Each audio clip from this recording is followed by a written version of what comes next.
I was watching this video here from Mark Felton Productions. Got a very good viewing there on this video. 255,000 views, so people are watching. British kings made money from war dead. So I've taken a few minutes of this video, but please go over to his channel and watch. So I'm subscribed to his channel now, and yes, watch the rest of his video. Watch all of it. It is 8 minutes long. Anyway, thank you very much to Mark for making this video, and I'm just reporting on a little bit of it.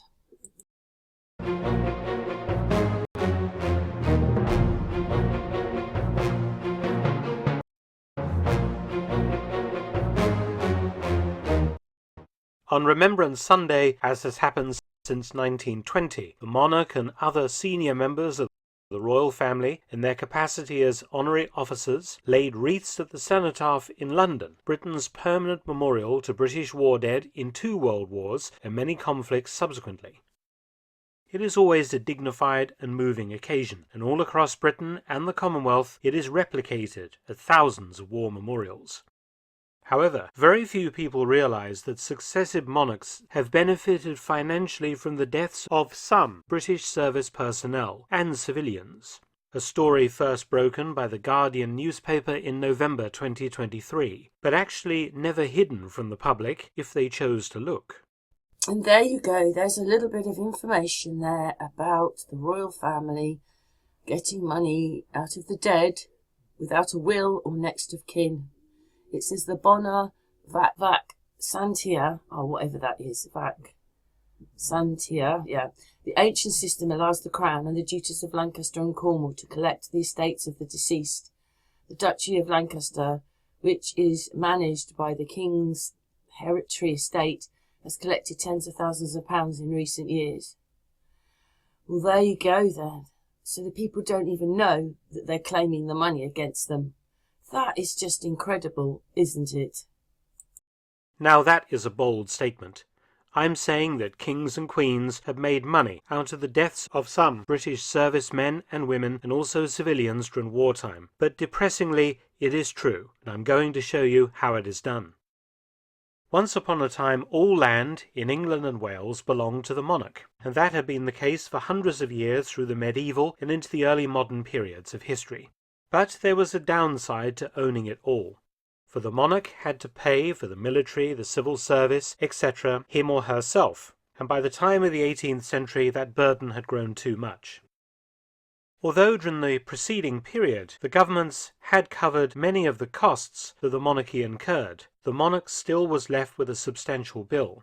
So, in 1760, King George III, well known to our American viewers, surrendered the income from what was called the Crown lands to Parliament, and in return received a fixed annual payment from government called the Civil List, from which to meet his own expenses. George III's Civil List annuity was nonetheless enormous, £800,000 in 1760, or at today's rates about £152 million a year, allowing him to support both his household and the extended royal family. But there was also a side deal made in 1760, which is at the heart of this programme. The King and his heir, the Prince of Wales, have private revenue streams outside of government handouts. The King retained the Duchy of Lancaster and the Prince of Wales the Duchy of Cornwall, huge feudal landholdings which generated revenue of tenants' rents, agriculture, mining, and a myriad of other activities. In 2024 this situation remains, and this arrangement has in fact been renewed on the accession of every monarch from George III in 1760 to Charles III in 2023. Interestingly, these duchies are exempt from many taxes, adding to their wealth, and through careful investments and deals provide huge private cash streams for the king and his eldest son on top of the small fortune the monarch receives via the sovereign grant, which replaced the civil list in 2011. So how much cash are we talking about? Charles III received, according to official figures in 2023 to 24, £27.4 million from the Duchy of Lancaster, and Prince William The Prince of Wales, in the same period, received £23.6 million, that is on top of the sovereign grant payment to the monarch of £86.3 million for the same period. So just from his private duchy income, King Charles is earning just over £75,000 a day.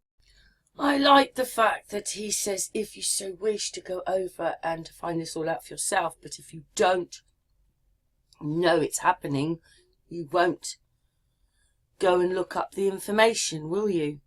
No matter which way you look at it, they're always making money out of you, and it's not just the government, it's the king as well. Not only he has businesses. McDonald's rent land off of him, off the royal family. They've got masses of properties and all sorts of things. But if you, I don't know, think of all the people that don't have people to leave money to. It goes to the state and the king. I just think that's incredible. But let's carry on with the video.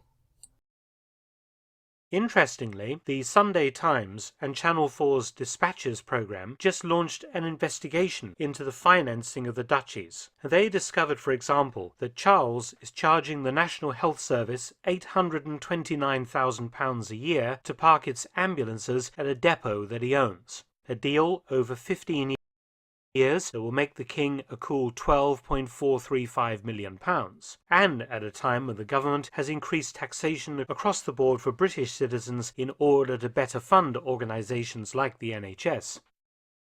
It was also revealed in the programme that Charles charges the Ministry of Defence millions of pounds so that British soldiers can undertake training on lands owned by the duchy, and he is the titular head of the armed forces.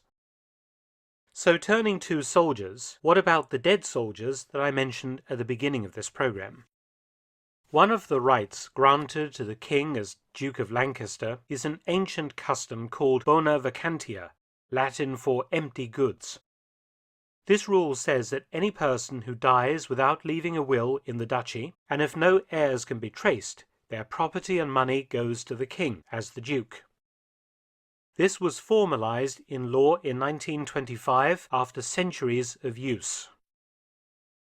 In the rest of the country, the property of any citizens who die intestate goes to the state, meaning the treasury, and becomes part of the government's revenue to spend on things like the NHS, schools, roads and so on. Bona vacantia applies equally to the Duchy of Cornwall.